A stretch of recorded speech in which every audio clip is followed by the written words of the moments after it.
Bienvenido a un nuevo contenido de Uninorte Co. No olvides suscribirte a nuestro canal.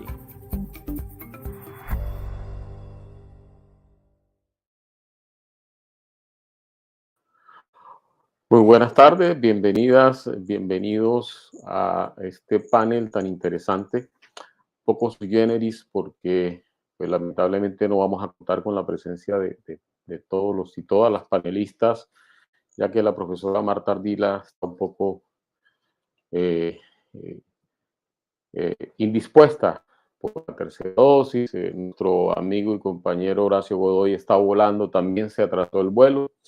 Y la profesora Laura Gil, la directora de la línea del medio y columnista nacional e internacional, ya debe estar por conectarse. Pero contamos con un lujo de panelistas que nos acompañan y a los cuales les damos la bienvenida y nuestros agradecimientos muy profundos por aceptar la invitación.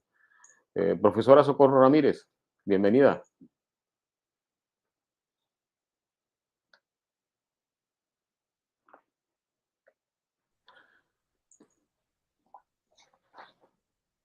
Bueno, profesor Fernando Giraldo, bienvenido. Un gusto, un honor contar con usted. Héctor, muchas gracias. Un saludo muy especial y a todos los amigos de la Universidad Norte, al departamento y a Horacio y a Socorro, por supuesto. Gracias por la invitación.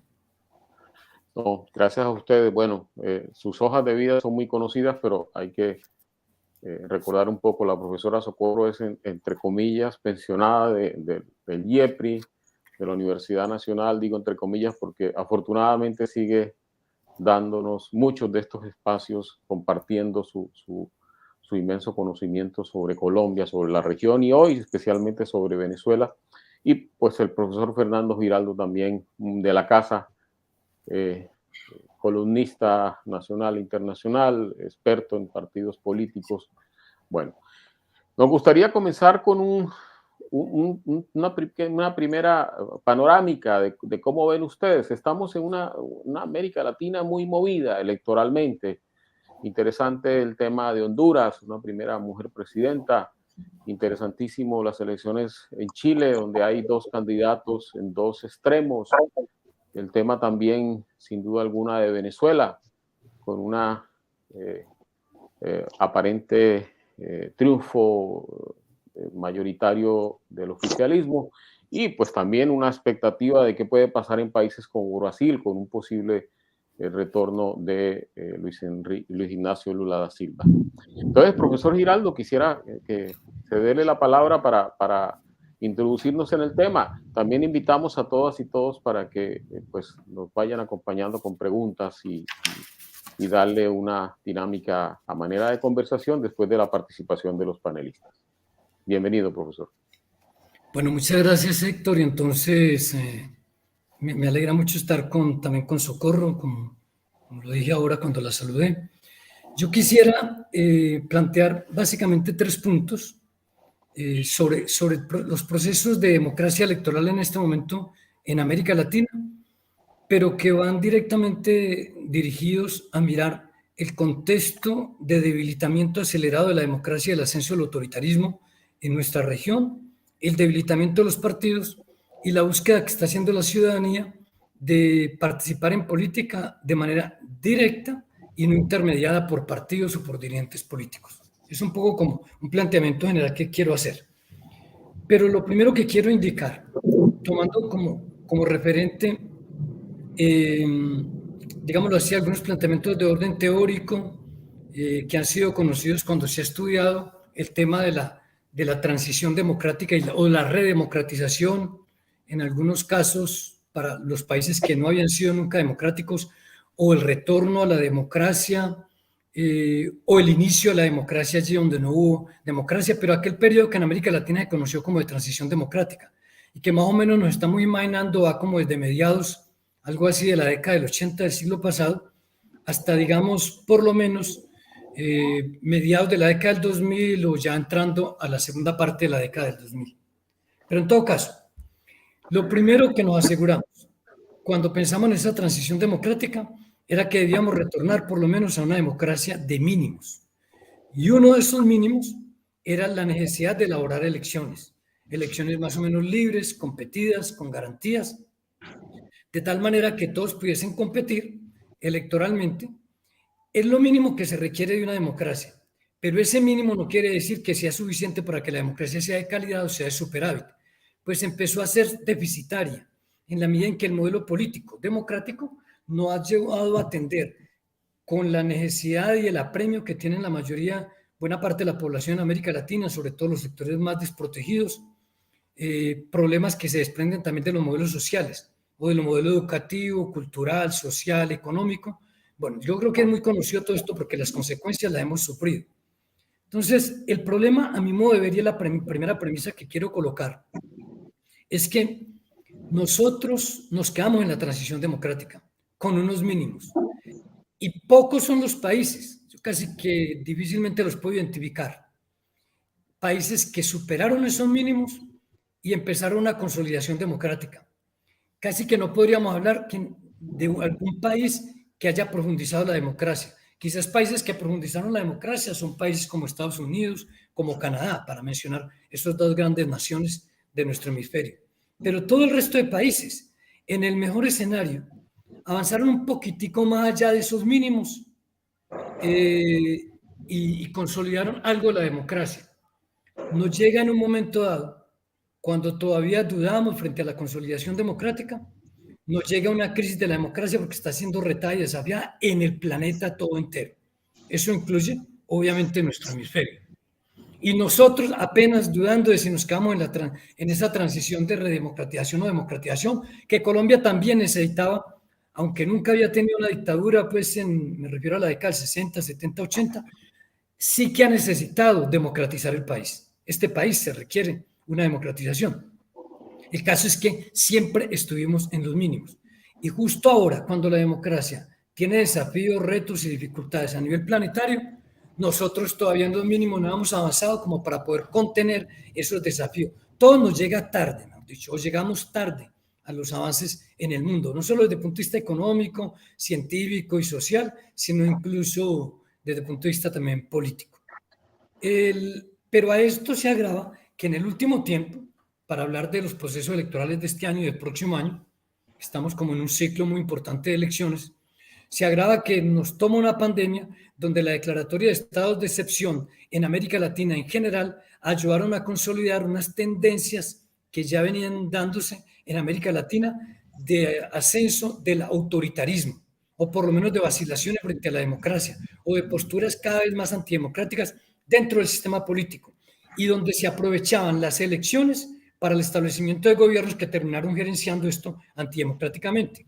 Si quiere podemos coger los casos emblemáticos, Venezuela, Nicaragua, pero Colombia no ha escapado a ello, Ecuador, Perú, Bolivia. Mejor dicho, este es un tema más o menos generalizado. Entonces, lo primero es que no profundizamos la democracia, casi que no la consolidamos y hoy nos contentamos con tenernos que quedar con eso. ¿A qué llegamos en este momento entonces? A tener que hacer elecciones en el peor de los contextos, democracia retada en el mundo y en retroceso franco en todo el planeta. Dos, un ascenso del autoritarismo, un ascenso de un populismo que tiende a ser con matices autoritarios, una abstención muy alta en algunos de los países y una implosión del sistema de partidos. O sea, y esto que estoy diciendo, que más o menos ha ocurrido en Chile, entonces se ha repetido en muchas de las naciones actualmente en América. Esto me lleva a señalar un segundo elemento y es los ciudadanos están buscando la política por fuera de los partidos políticos y particularmente los jóvenes. Los jóvenes no es que no estén participando, es que no la están haciendo como tradicionalmente se hacía. Lo están haciendo a través de redes, de asociaciones, de corporaciones, de iniciativas, particularmente sobre temas que les son muy sensibles. Educación, pero hablo no para los sectores medios, no estoy hablando para la mayoría de los estudiantes de la Universidad del Norte, sino que estoy hablando para los sectores, más del 55% de la juventud que no tiene acceso a la universidad o que si accede no puede terminar alguna parte de ella. No, en la educación, empleo, que sí es un tema generalizado, e incluso el tema de la seguridad y el tema del medio ambiente con un tema sensible, particularmente para los jóvenes. En todo caso, están haciendo la política de manera directa, sin la intermediación, la especulación, de los partidos políticos, que es costosa, a veces innecesaria, y entonces, digamos, este es un problema que quiero poner de presente. Obviamente en un deterioro grande y acelerado de unos partidos indisciplinados, desordenados, que no tienen una propuesta integral para la sociedad, que no tienen una visión de nación casi que en ninguna parte de nuestros países, y que están completamente desestructurados y donde hay una individualización y una excesiva personalización de la política, y se ponen por encima los dirigentes y los candidatos a los partidos políticos. Un modelo tipo de esto es Colombia, para no ir muy lejos. Dicho todo esto, quiero hacer entonces unas anotaciones adicionales, hablando muy puntualmente de algunas elecciones que ya se han dado. Las elecciones de Nicaragua y de Venezuela son claramente elecciones no democráticas.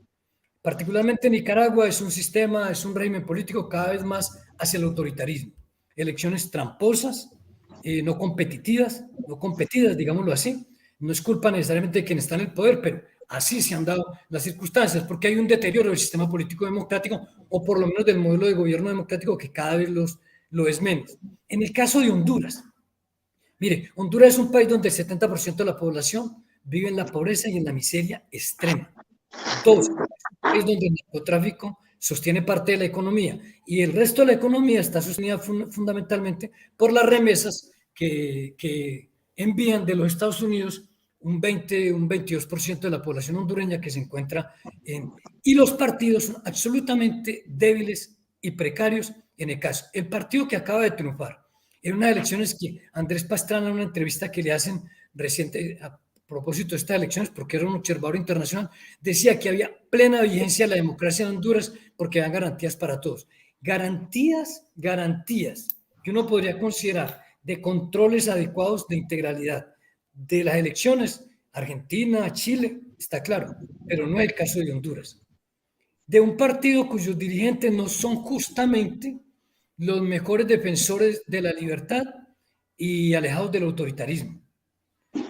Pero los gobiernos que están y el resto de partidos tampoco se comportan de otra manera. Son partidos todos que tienden a estar alejados completamente de la ciudadanía y de cualquier premisa o posibilidad o alternativa democrática.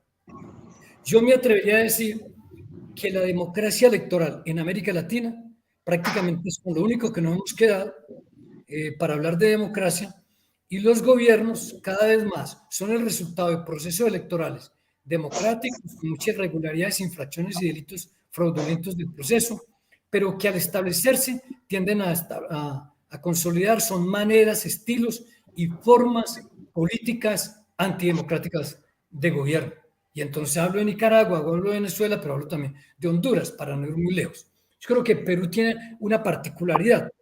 La situación de Chile es una situación donde están ocurriendo cosas muy graves, primero porque una de las particularidades de estos procesos electorales es que se da en medio de un contexto que tiende a cerrarle las puertas democráticas a la oposición, en general en América Latina.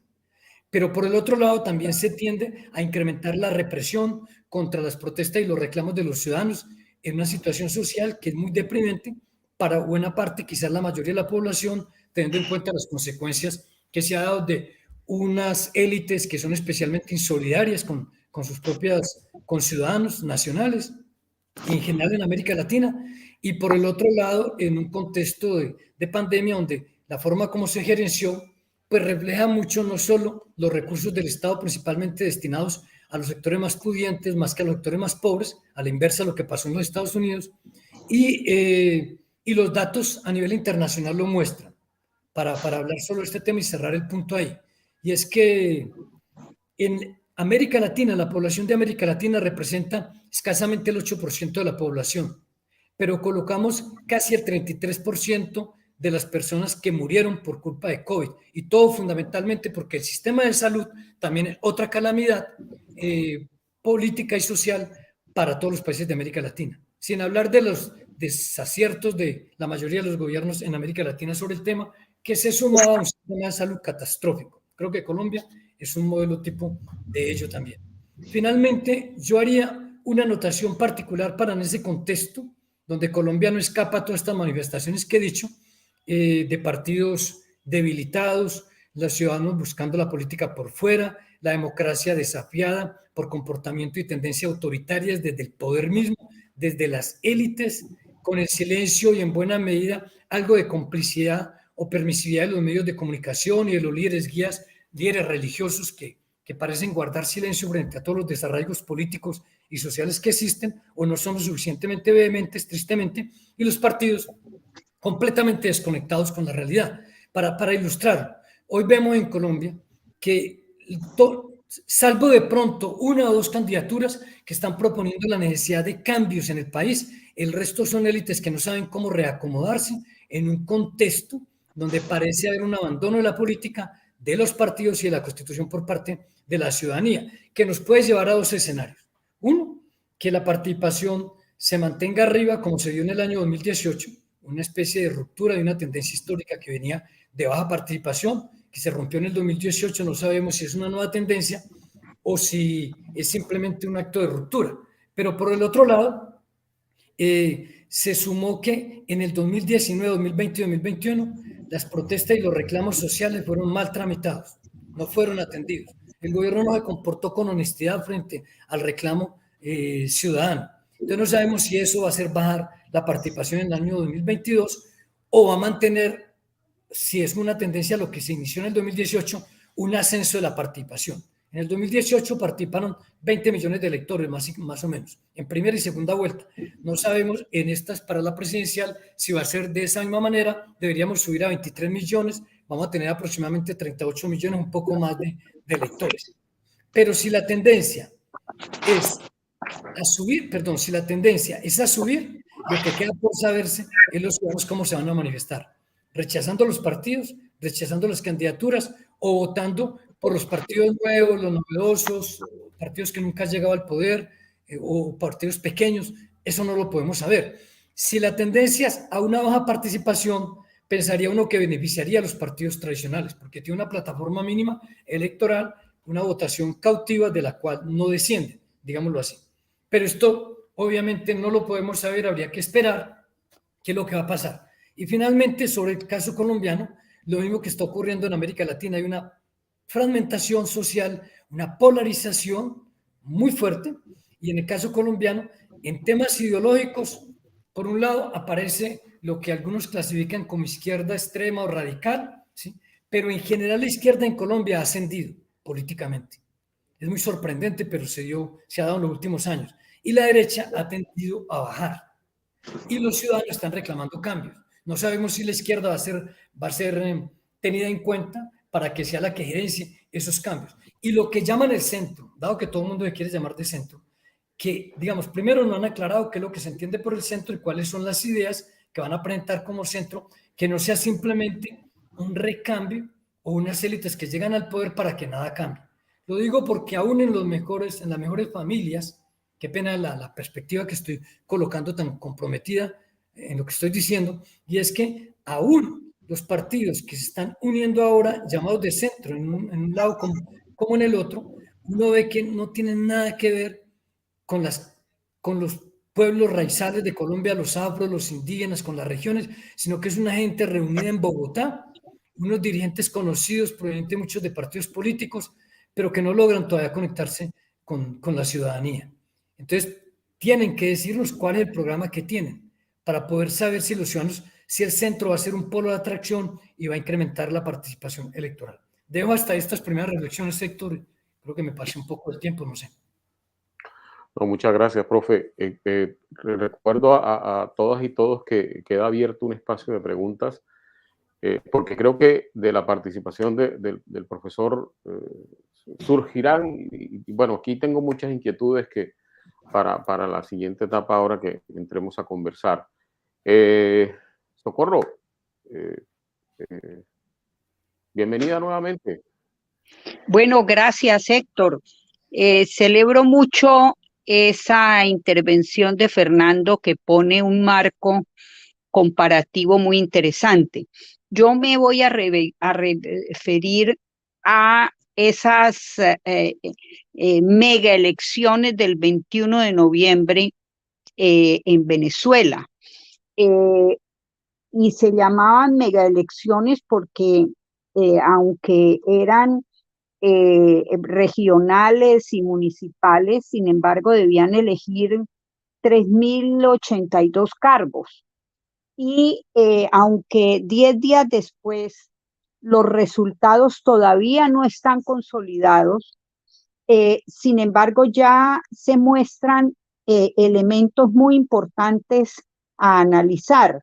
El Consejo Nacional Electoral adjudicó 22 de las 23 gobernaciones. Falta justo la de Barinas, muy simbólica porque ahí nació Chávez, Hugo Chávez, y su hermano era candidato, pero el Tribunal Supremo de Justicia suspendió el proceso.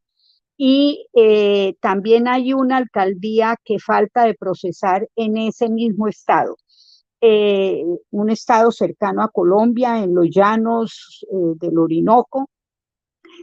Pero lo significativo es que hubo una participación de apenas un 40-42%, cuando en elecciones parecidas a estas en el 2017 había sobrepasado el 61%, es decir, que la abstención ahora estuvo cercana al 60%, y la pregunta es, ¿qué está reflejando?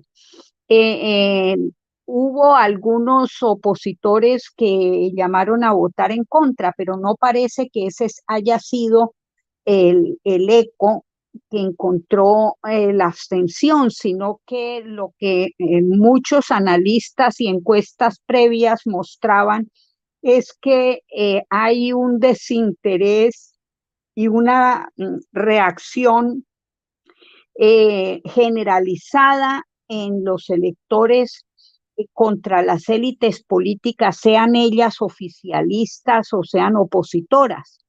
De hecho, encuestas previas mostraban cómo 73% de los encuestados no creían en el liderazgo ni del chavismo ni de los opositores.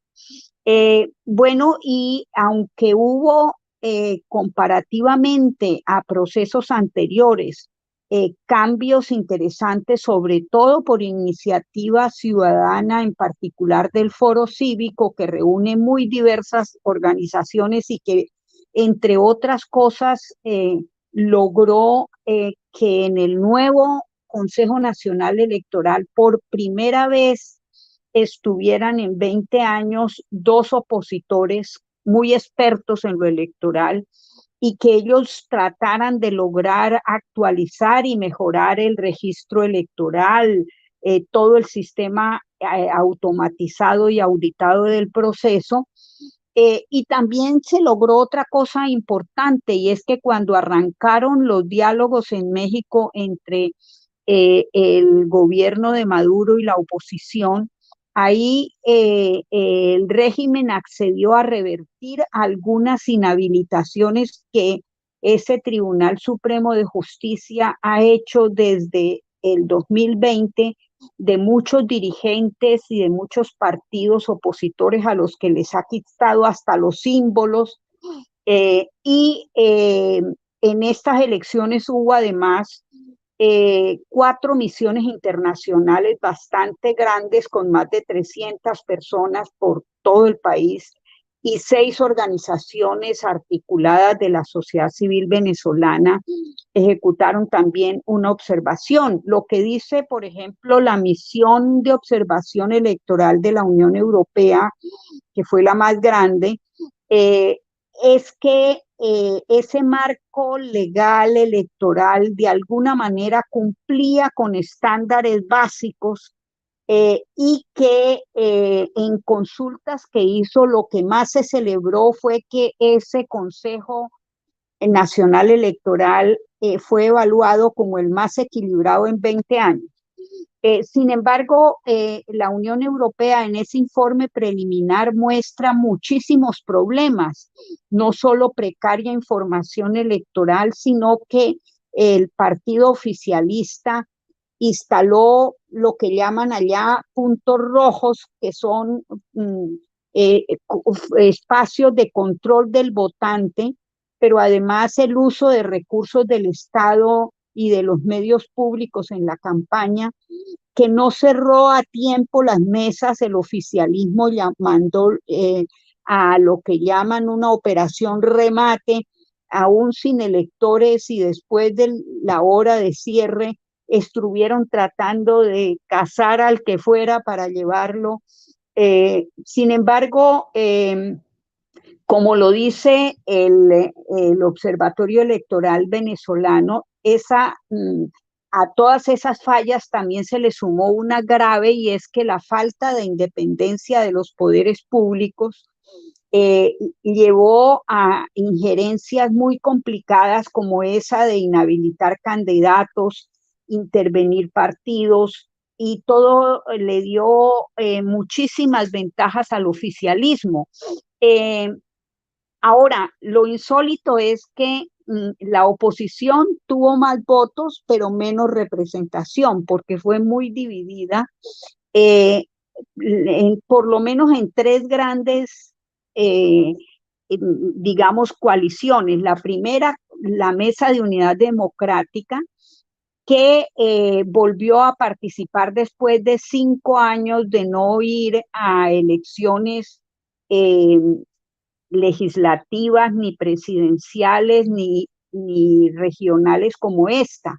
Pero Juan Guaidó, que es como el vocero de los partidos que apoyan esa Mesa de Unidad Democrática, fue muy ambiguo entre votar o abstenerse, y siempre que hablaba, sobre todo hablaba no de las elecciones regionales en que estaban participando partidos que lo apoyaban, sino en las presidenciales, y en que solo cuando haya presidenciales en plenas condiciones puede generar, ver si deja o no esa presidencia interina.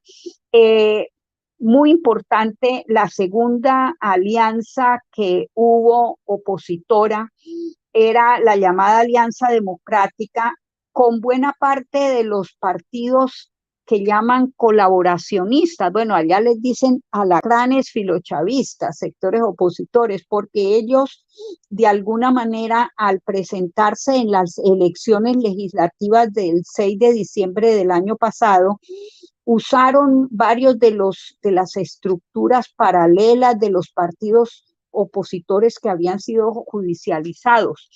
En estas megaelecciones, esa alianza propuso a todos los opositores, pero no tuvo eco, construir una hoja de ruta conjunta, hacer unas primarias para garantizar que donde había candidaturas opositoras reñidas se pudiera tener una sola, pero la MUD, la Mesa de Unidad Democrática, rechazó esas propuestas. Y el tercer tipo de partidos opositores tenían presencia más local, como la Alianza del Lápiz o Fuerza Vecinal o varios grupos disidentes chavistas.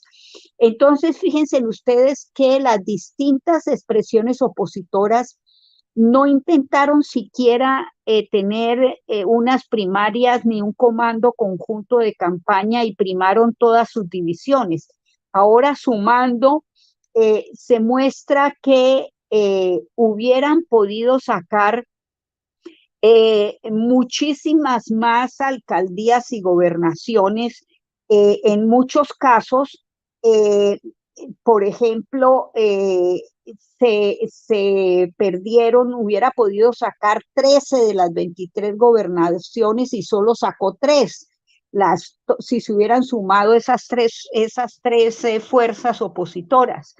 Y eso hizo que esa división favoreciera al partido oficialista chavista, el PSV, que lo increíble es que con menos votos saca más representación. Y Maduro ha mostrado el mapa de Venezuela pintado de rojo y se ha declarado triunfador. Sin embargo, es el gran polo patriótico, que se llama la coalición con la que participan electoralmente, perdió 1/3 de votos con respecto a todas las elecciones anteriores. Y pero terminó obteniendo 19 o 20, está en disputa una de las gobernaciones de 23 y la mayoría de alcaldías ya lleva 211. Sin embargo, pues muchos informes han mostrado cómo usó planes sociales, asistenciales, tratando de incidir en la opinión y cómo, sin embargo, dentro de los resultados, pues muestra que sigue teniendo un rechazo poblacional de entre el 80 y 85% de la población.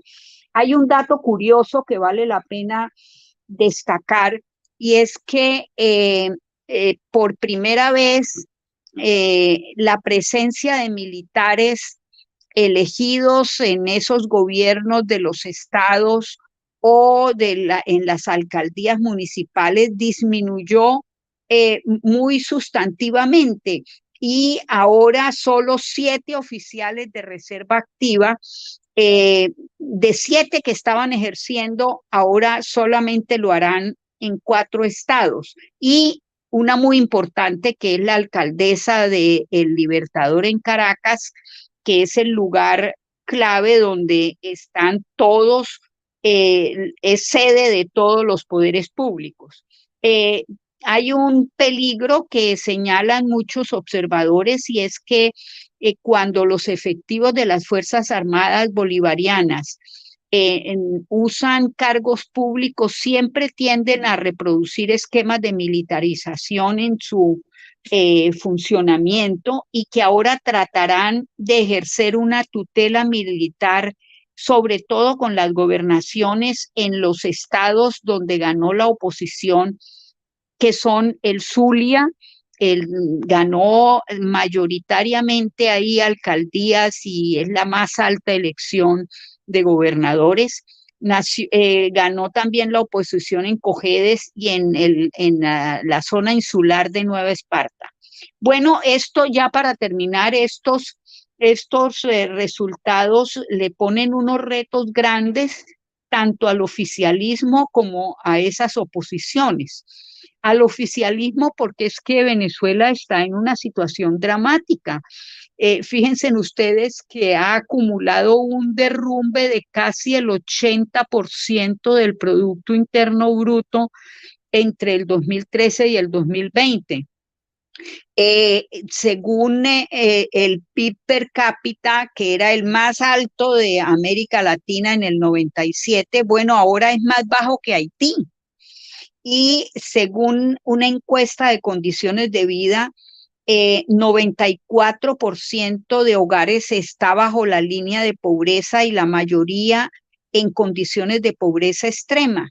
El ingreso mensual legal pasó de $400 en 2001, ahora a apenas $2 mensuales, que en medio de la hiperinflación y de la dolarización que Maduro ha ido aceptando de la economía, pues genera una situación dramática, algo como lo que señalaba Fernando en el caso de Honduras. La gente vive especialmente de las remesas que le mandan los migrantes. Para las fuerzas opositoras los retos son grandes, porque si no construye acuerdos en torno a una estrategia electoral unitaria, pues pierde cada vez más la relación con esa población a la que ya no logra movilizar como lo hizo hace unos años. Pero además ahora la Constitución abre la posibilidad de un referendo revocatorio a mitad del periodo que podrían realizarse en el 2022 frente a Maduro. Sin embargo, aunque ya un sector opositor dice que el 6 de diciembre va a proponerle al Consejo Electoral activar ese referendo, sin embargo, no hay acuerdo ni debate todavía entre la oposición sobre si ir o no a ese revocatorio. Y a la oposición llamada mayoritaria del grupo de los 4, tiene que decidir qué hace con el gobierno interino de Guaidó, porque se le extendió el periodo, pero se le vence en enero próximo del año 2022 y debe reconfigurar pues toda su estrategia. La pregunta es, ¿será que esta realidad electoral y la situación sin salida en Venezuela empuja a opositores y al gobierno a retomar la mesa de negociación en México? ¿Y será que con ayuda internacional pueden recuperar el poder del voto como una ruta democrática y pacífica para abrir una transición negociada en esa Venezuela, nuestro mayor vecino? Eso, lo que pase allí, va a incidir de manera sustantiva en lo que siga pasando en la región.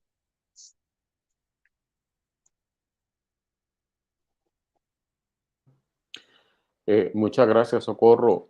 Bueno, hay varias preguntas y vamos a ir haciendo poco a poco. Pero yo sí quiero comenzar con algo, y primero con Socorro y después el profesor Fernando, y es, se habla mucho de la transparencia de estas elecciones en Venezuela.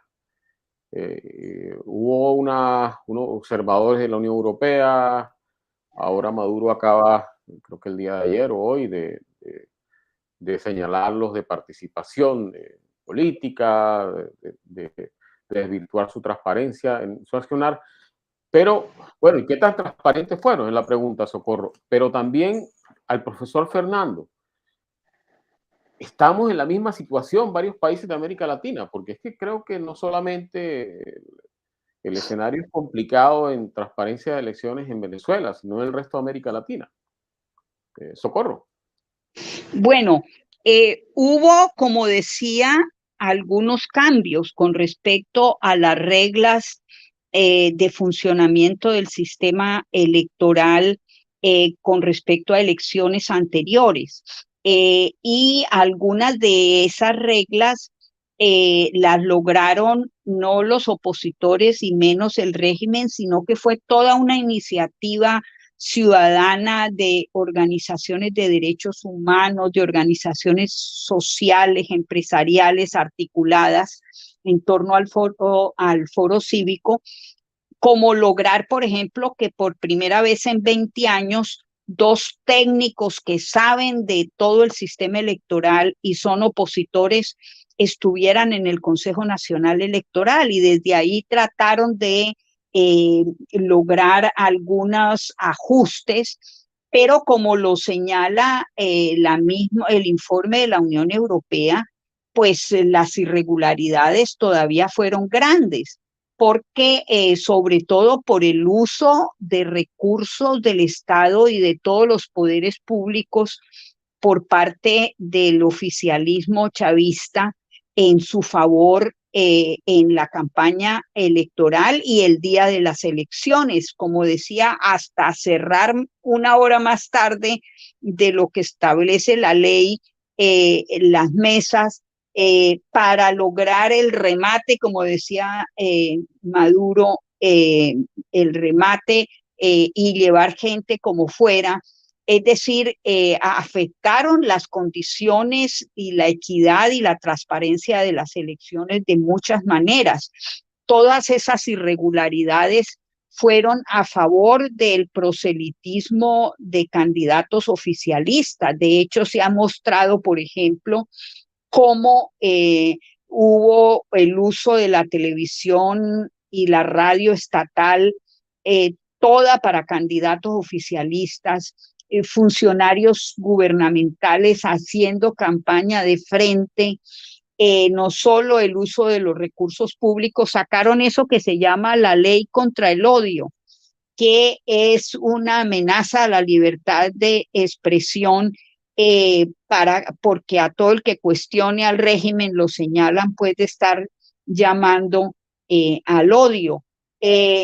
Y bueno, hubo incluso bandas armadas cercanas a los centros electorales o dentro de ellos, lo que intimidaba también y ayudaba mucho al control electoral. Es decir, hubo cambios que permitieron que la oposición volviera a participar, cambios que no se pueden desestimar. Sin embargo, sigue siendo, sobre todo por el control de todos los poderes públicos y el uso a favor de del partido oficialista, pues sigue generando condiciones muy desiguales y un favorecimiento al oficialismo, lo que explica pues que con menos votos haya sacado más representación. Gracias. ¿Será que el escenario es mejor, profe? Porque es que yo veo que, por ejemplo, Pastrana, que lo acabó usted de mencionar, se refería a las elecciones dejando una estela de duda en Honduras. Fíjese el caso de Brasil, que hasta tenemos dudas de que haya o no elecciones. Y bueno, Colombia no es precisamente un ejemplo de transparencia electoral, ¿no?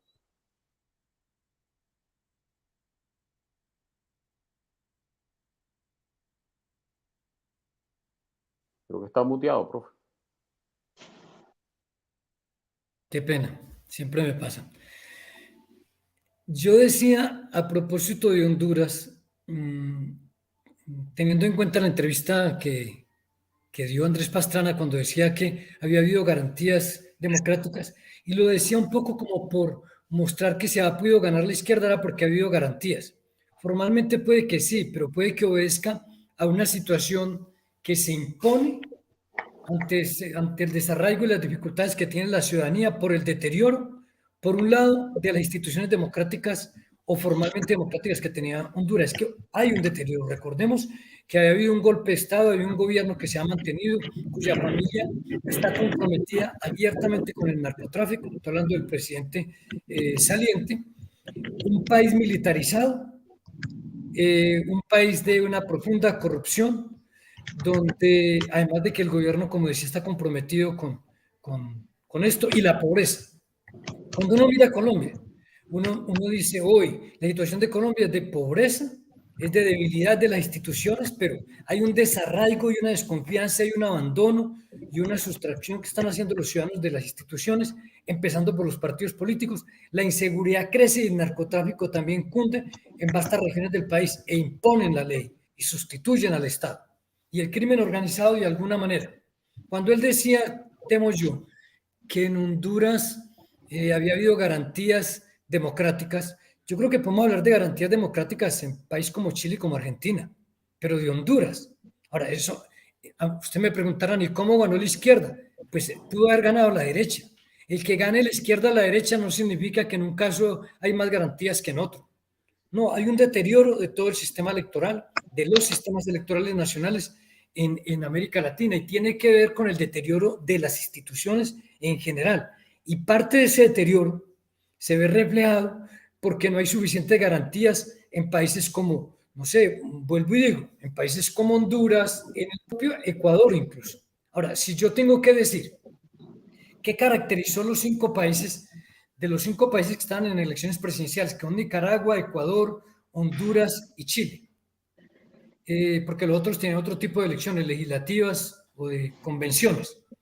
Mire, las características fundamentales del proceso electoral en América Latina en este año, y da la impresión de que son las mismas características del próximo año, es que hay una incertidumbre política enorme, creciente. 2, que hay una gran volatilidad electoral. Y esto lo tienen que tener en cuenta muy bien sirios y troyanos. La polarización social fundamentalmente, y un pueblo, y un posible voto castigo mejor, que los ciudadanos están dispuestos a propinarle a los oficialismos, según cada país. Y uno diría, de confirmarse esto que estoy planteando, uno pensaría que estamos asistiendo probablemente a unos cambios muy profundos en la región. Y entonces miremos los 5 casos este año. Ecuador hubo un cambio de gobierno, de orientación, ¿sí? Y en parte fue un castigo al oficialismo, aunque era anticorreísta, tenía origen en el correísmo, de todas maneras. Y no ganó Correa, por un lado. Lo mismo ocurrió en Honduras, gana la izquierda, en detrimento del partido de gobierno que unos partidos tradicionales que habían existido. En el Perú es exactamente igual. En Chile no se han dado las elecciones y hay una segunda vuelta, pero digamos, todos los sondeos indicarían que la izquierda ganaría. Además, por la alianza que está haciendo el Partido Demócrata Cristiano con la izquierda chilena, que era acusada de radical, que probablemente queda con las elecciones. Si yo miro el contexto colombiano, pero también esto es una mera especulación, hoy con los datos que tenemos y con todos, digamos, los realinderamientos que están haciendo, pero todos tirados como hacia el centro, pero no es el centro, pero es el centro porque yo lo digo, por los demás no lo son. Entonces, finalmente, uno diría que una vez más, un paso adelante se encuentra a la izquierda por primera vez en la historia de Colombia, llegar al poder. Cuando digo llegar al poder, llegar a las elecciones presidenciales o eventualmente incluso tener una mejor doble o triple representación en el Parlamento. Va a saberse cómo podríamos hacer una consideración aparte sobre las elecciones legislativas que me parece que vale la pena. Pero, digamos, el que Chile llegue a la izquierda, en que Honduras haya llegado a la izquierda, en que Nicaragua y Venezuela la izquierda se mantenga, no obedece a los mismos procesos. En Chile es un proceso más o menos razonablemente democrático, digamos, con unas reglas de juego adecuadas. No es lo mismo en Venezuela ni en Nicaragua. ¿Sí? Yo no podría, pues, digamos, discutir con Socorro, que conoce muy bien la situación de Venezuela. Comparto plenamente una cosa, es que si el régimen chavista o de Maduro se mantiene en Venezuela y los resultados electorales así lo confirman, con unas elecciones menos inequitativas, cuando quiere que sean equitativas que las que habían antes, es porque también hay una responsabilidad de la oposición que llega dividida. O sea, la oposición siempre ha estado por fuera del poder y no puede estar echando la culpa al poder cuando ellos ni siquiera se ponen de acuerdo en una plataforma que sea común. Entonces, digamos que en el caso colombiano yo creo que estamos frente a un escenario donde también hay incertidumbre, hay volatilidad electoral, hay una polarización, probablemente va a haber un voto castigo, pero eso es así, la dejo en el aire. Habría que ver para participar. Pero esos aspectos en gran medida, porque de paso aquí Juan Camilo nos pregunta un poco el tema de la implosión de los partidos políticos, toda esta polarización, todo esto que estás planteando, en gran medida está fundamentada en esa implosión de los partidos políticos, cómo se fueron desinstitucionalizando paulatinamente. Si ustedes, sí, Héctor, si uno coge el desarraigo que tiene la población en el mundo con respecto a los partidos políticos, incluido Europa y Estados Unidos y Canadá, se ha perdido en los últimos 15 años más de 10 puntos porcentuales de simpatía, de afinidad o de cercanía que tienen los ciudadanos con los partidos políticos en el mundo. Pero en América Latina el retroceso es del 30%. Es mucho más fuerte en América Latina. Yo creo que tiene que ver con que esto es un continente de mucha exclusión social, de marginamiento social. Y las élites son especialmente insolidarias y egoístas. Bueno, para no hablar mal del vecino, hablemos de Colombia. Es un país donde la riqueza está altamente concentrada y el ingreso nacional en pocas familias. Y no quieren dejar tocar absolutamente nada, no quieren llegar a un acuerdo.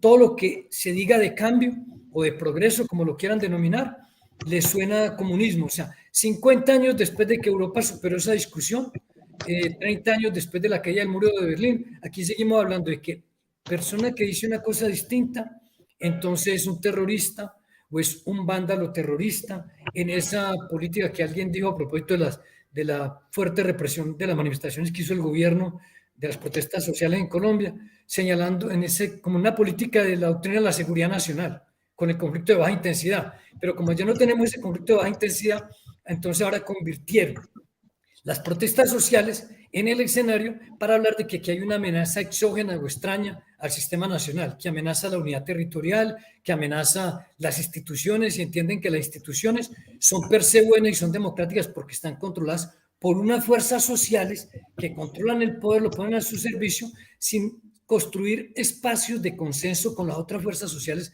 en la comunidad global. Yo lo que digo es que, para verificarlo de esta manera, Colombia en los últimos años se ha caracterizado en un brutal retroceso a la Constitución del 91, antes de la Constitución del 91, por perseguir y reprimir la oposición social. Está tolerando la oposición política, pero no está tolerando la oposición social, lo cual es grave y puede que nos pase, los ciudadanos nos pasen una cuenta de cobro en las elecciones del año 2022, o no votando, o votando contra todos sus partidos, y esto produciría eventualmente un cambio político, por lo menos de gobierno o de mayorías en el Parlamento. Claro. Vamos a mirar dos variables, si les parece.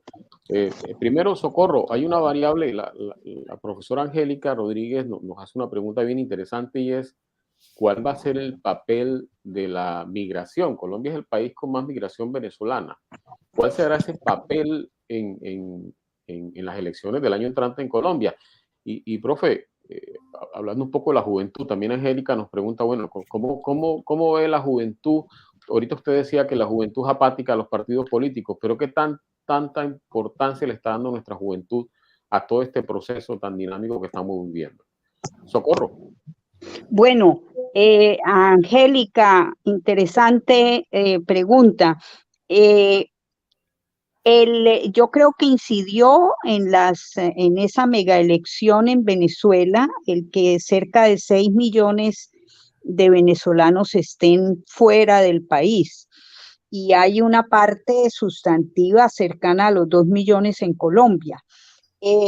Sin embargo, aunque se ha legalizado a menos de la mitad de esa población, es decir, tienen un estatus de residencia, sin embargo, la mayoría sigue teniendo problemas porque salió de Venezuela sin papeles. En Colombia no ha logrado procesarlos con toda esta parálisis del sistema consular en ambos lados y la ruptura de relaciones diplomáticas y el cierre de todos los mecanismos institucionales de un país en el otro. Eso afecta sin duda digamos, el registro de esas personas y la tramitación de sus papeles.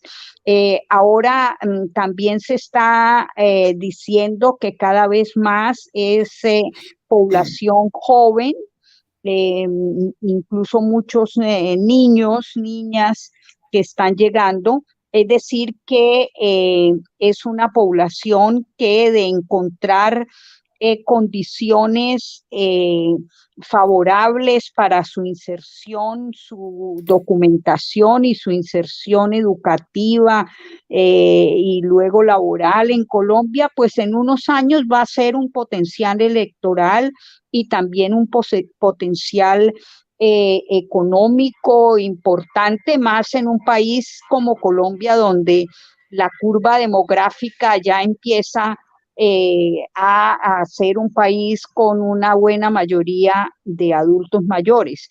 Creo que el impacto no es tan inmediato, pero que en unos años, porque se trata de una migración que va a ser para largo plazo, dado que la destrucción de todo el sistema económico, institucional, de servicios en Venezuela es tan dramática que su reconstrucción va a llevar décadas. Entonces, seguramente esa población va a permanecer en Colombia mucho tiempo y si logra insertarse aquí en unos años, pues va a tener un efecto en muchos sentidos, incluido el electoral.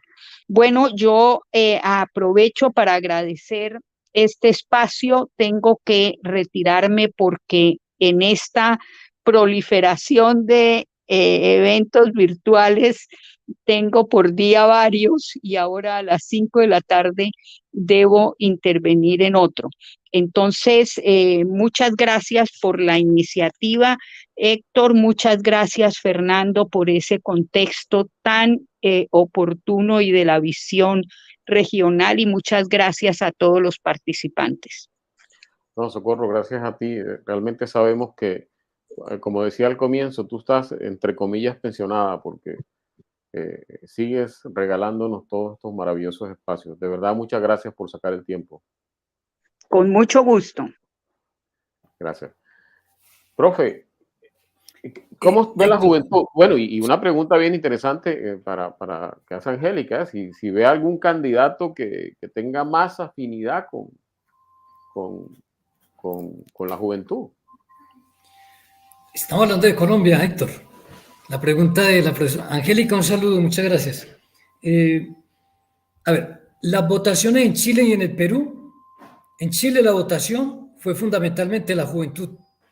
Y vale decir, una juventud que ha incursionado en el sistema político en los últimos años, desde el 2019, con mucha fuerza y que aceleró el debilitamiento de los partidos en el caso chileno. En el caso del Perú, por fuera de los partidos y con un nivel de participación bajo, una abstención muy alta, de los que participaron, el porcentaje mayor fue de los jóvenes, en el caso peruano. Aunque hubo una abstención muy alta, pero entonces da la impresión de que quienes sí estuvieron fueron las personas de mayor edad, quizá con mucho desarraigo por la debilidad institucional y por los factores de corrupción y todos los escándalos políticos que han sacudido al Perú y que todos conocemos muy bien. Yo, comentando sobre Colombia, mire que la Universidad del Rosario, con el periódico El Tiempo, hizo una encuesta en la Universidad del Rosario particularmente, pero creo que consultaron también 2 o 3 universidades más, en los jóvenes, para tratar de indagar sobre la intención que tenían de votar. Primero, de si iban a participar, y segundo, cómo veían una serie de temas a propósito de las elecciones. El tema de la seguridad, el tema del empleo, el tema de, bueno, un poquito el tema de la educación aparece muy marginal y para mí es entendible que los estudiantes universitarios, sobre todo este tipo de universidades, no miren el tema de la educación como un problema porque al fin y al cabo están estudiando. Pero habría que preguntarle al 55% de la población que si tiene una persona en la familia, en un núcleo amplio, no un núcleo más pequeño, sino amplio de cada familia, pues la preocupación es de educación y de empleo. Quizás primero educación y después empleo. Es muy curioso. O empleo ante la ausencia de educación pasa a ser el primer lugar y el único que les queda. Y en esa encuesta, en la Universidad del Rosario, ¿qué es lo que dice? El 72% de los jóvenes universitarios dicen estar interesados en votar en las próximas elecciones. Todavía no sabe la mitad por quién va a votar, pero esto me parece que ya es un tema muy importante. No colocan como elemento primario, ni en primero, ni en segundo, ni en tercer lugar, el tema del empleo, de la educación. Pero recordemos que estamos hablando de sectores medios y altos mayoritariamente en este tipo de universidades, o sea, la del norte, los Andes, la Javeriana, el Rosario, no sé qué más. Esa es una primera consideración que quiero plantear. Estamos hablando de ese tipo, de esos sectores. Que esos sectores son un segmento electoral proclive fundamentalmente a algunos candidatos en particular, en especial algunos candidatos que se han autodefinido como de centro. Entonces ese es su nicho principal, no son los sectores pobres. Los jóvenes pobres en Colombia es un nicho electoral para Gustavo Petro, fundamentalmente, y lo fue en el año 2018. De una vez quiero recordar que en el año 2018 votaron más de 3,5 millones de colombianos por primera vez, mayoritariamente jóvenes de los estratos 1 y 2, y eso le dio ese resultado a Gustavo Petro. No sé ¿Eso si podría marcar la tendencia también? Porque sí, María Angélica aquí nos para mí pregunta eso precisamente. Puede marcarle, esa puede ser una amenaza para otros candidatos, pero ahora vuelvo sobre ello. Continúo diciendo una cosa adicional. Yo creo que el que puede lo menos, el que puede lo más, puede lo menos. Los jóvenes no están incursionando en el sistema político a través de los partidos, sino que están incursionando en el sistema político a través de la participación política directa, redes, por el medio ambiente, sobre el tema de seguridad y por el empleo y educación. Es la forma como lo están haciendo directamente. Y la respuesta de las instituciones oficiales es la persecución y la represión y la descalificación, lo cual agranda la brecha ante un reclamo ciudadano, sobre todo los jóvenes que no tienen ni empleo ni educación, como se dice, además están afectados por la educación y preocupados por el medio ambiente, que les es muy sensible en su alma este tema, pues les ocasiona un desarraigo. Si esos ciudadanos, si esos jóvenes ciudadanos que deciden participar directamente en política, incluso enfrentarse a las autoridades, a la policía, por ejemplo, en manifestaciones, o correr el riesgo de ir a una manifestación y ser víctima de algo en esa manifestación, porque hay violencia moderada, mediana, alta o no violencia. La mayoría son pacíficas, pero bueno, como el gobierno siempre clasifica como violentas, la mayoría de las manifestaciones rara vez hace las salvedades, pues nos encontramos con que esos ciudadanos puede que terminen votando. Es que si pueden ir a una manifestación y participan de esa manera, ¿por qué no ir a votar? Digamos, quisiera pensar más por el deseo, que lo mismo que manifiestan los jóvenes de los sectores medios y altos que tienen la intención de participar, estos jóvenes que protestan y se han enfrentado a la policía también lo vayan a hacer ahora. Pero está clarísimo que tenemos que esperar el día de las elecciones para confirmar esta hipótesis que yo estoy planteando. Lo que sí es cierto es que los sectores menos favorecidos, los jóvenes, están pidiendo esa educación y empleo. Los otros temas no los tienen resuelto, pero creen que con esas dos cosas podrían resolver los otros problemas. Los sectores medios y altos tienen resuelto todo menos el de educación y empleo, pero lo que es vivienda, alimentación, sus familias no tienen las precariedades que tienen las familias más pobres de Colombia. Entonces son otro tipo de problemas. Cuando se hacen estas encuestas, como la que hizo el Rosario, pues lo digo con todo respeto por la Universidad del Rosario, pues hay que advertir de qué población juvenil se está hablando. Y eso es una salvedad muy importante. En ese sentido, yo diría, para responder tu segunda pregunta, Héctor, hoy con la información que tenemos, si el candidato Gustavo Petro, que puntea mejor en las encuestas, parece, y uno lo mira en los sectores más pobres en esas encuestas, en las regiones más pobres y particularmente en la edad más joven, tiende a votar más hacia la izquierda y el centro izquierda, o en el mejor de los casos al centro derecha, pero no a la derecha. La derecha ha retrocedido significativamente, quizás porque los ciudadanos necesitan cambios. Hay un apremio muy grande que se aceleró con la pandemia, que desnudó problemas estructurales que todos conocemos muy fuertes. Yo creo que todo tiende a favorecer al candidato Gustavo Petro, que insiste en trabajar en los estratos 1 y 2 y particularmente en la juventud. Si esa juventud que se movilizó y que lo acusan a él de estar asusando, se moviliza electoralmente, él sería en principio el primer gran beneficiado. Todos los otros candidatos, incluyendo la centro derecha y lo que llaman la centro izquierda, tienen dificultades para capitalizar o plantear un discurso que llegue a esos sectores populares, que es donde Petro logró tiene como su capital, lo tiene ahí, mientras que los otros tienen dificultad para construir un discurso para esos sectores. Lo tienen con Alejandro Gaviria, Sergio Fajardo, lo tienen para Juan Manuel Galán, lo tienen para los sectores medios, Ingrid Betancourt igual.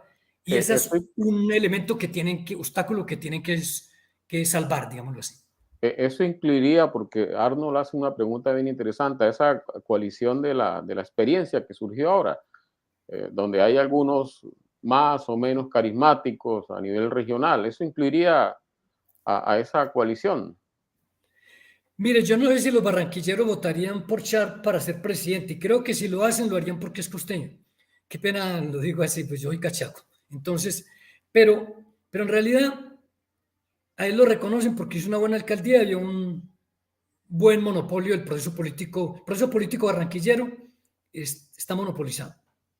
¿Qué pasa entonces? Que él y Federico Gutiérrez, pero está claro que el problema que ellos tienen es que más allá de que han sido buenos alcaldes y reconocidos por su carisma en cada una de sus ciudades, Barranquilla y Medellín en este caso que estoy mencionando, yo no lo veo tanto con Enrique Peñalosa, creo que muy alejado, tenía siempre una imagen desfavorable, mayoritariamente, pero estos dos primeros sí tenían siempre una buena imagen, particularmente Alejandro Char. Es que creo que haberse comprometido con un bloque que está asumiendo la mala reputación del gobierno del Centro Democrático, le puede resultar costoso electoralmente para una elección presidencial. Pero por el otro lado, es bueno siempre recordar que los ciudadanos distinguen muy bien entre una elección presidencial y una elección local. Y la gente, yo les voy a dar un buen ejemplo de esto. En el año 2002, el candidato Álvaro Uribe ganó en Bogotá con algo así con 1 millón de votos, un poco más de 1 millón de votos, de 2.800.000 votos que expresaron en las urnas. En mayo del 2002, en octubre del 2003, a 15 meses, para las elecciones locales, Lucho Garzón, que se ha enfrentado a Álvaro Uribe en la elección presidencial en el 2002, siendo un sindicalista de izquierda. Hay cosas terribles en Colombia. Ser de izquierda es malo, pero ser sindicalista es peor. O sea, es como unos imaginarios que existen. Y él tenía esas dos cosas negativas o que se miraban peyorativamente. Quizás hoy no se mira de esa manera, pero así se miraba en ese momento.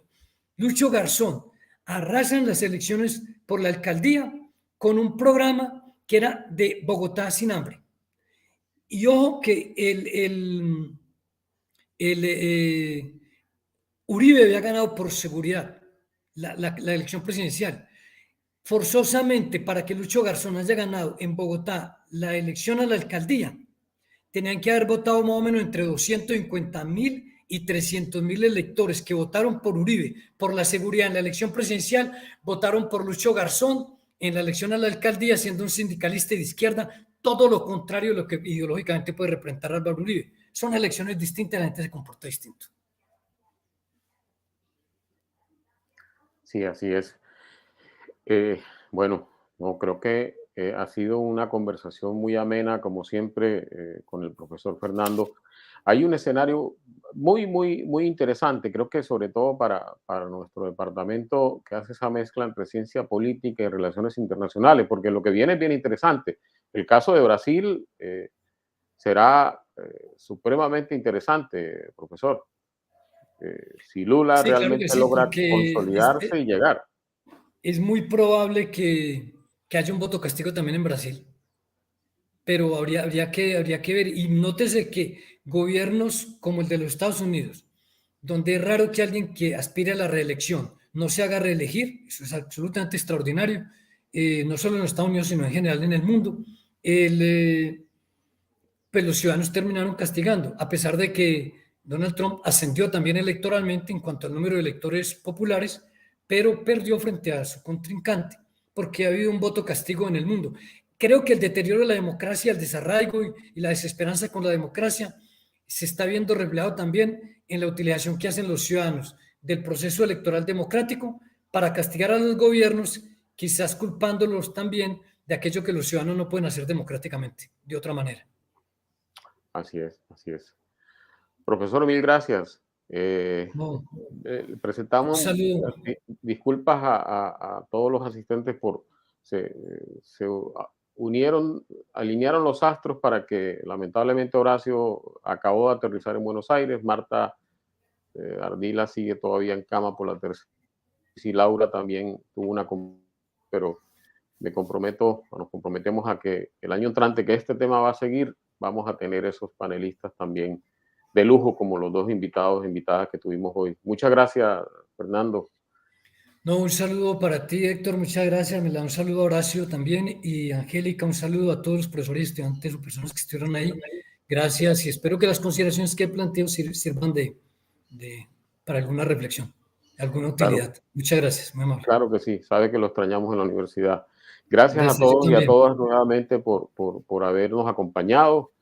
Y bueno, siempre desde el departamento con el apoyo de Angélica estamos haciendo este tipo de eventos que son tan interesantes y ayudan a la formación del estudiante y del profesional. Muchas gracias. Hasta luego.